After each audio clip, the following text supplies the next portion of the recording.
परमेश्वर सगळ्या विश्वात भरला आहे. सर्वभूती आत्मा एकच आहे हा भगवान श्रीकृष्णाने गीतेत सांगितलेला माणूस धर्म तरी आपल्याला मान्य आहे ना. मग आम्हाला शुद्ध करून घेणं आपल्यासारख्या धर्मगुरूंना का अवघड वाटावं. वा, मोठा शहाणा आहेस तू.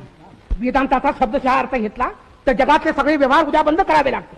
साप, विंचू, कुत्र, मांजर, गाढव, घोडं सगळ्यात एकच आत्मा आहे म्हणून सगळीच माणसं आहेत असं म्हणतो उद्या. मग सर्वभूती आत्मा एक आहे. सर्वभूती आत्मा एक आहे.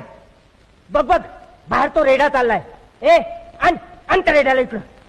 त्याचं नाव देखील ज्ञानात आहे. मग त्याचा तुझा आत्मा एकच का? होय, एकच आत्मा सर्व रूपाने नटला आहे. त्याचा आणि माझा आत्मा एकच आहे. असं मग फोड बघू त्याला तुझ्यासारखी वाचा. रे आण त्या रेड्याला इकडं. चला चला, फोड बघू त्याला फोड बघू याला वाचा. फोड.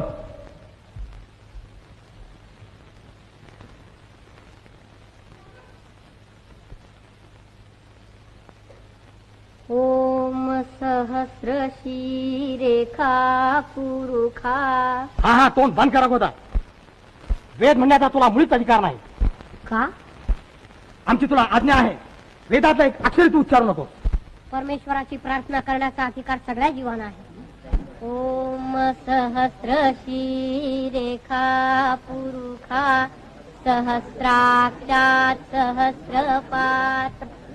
अग्निमीळे पुरोहितां यज्ञस्य देवमृत्विजम् होतारं रत्नधातमम् अग्निः पूर्वेभिर्षिभिरीड्योतनैः.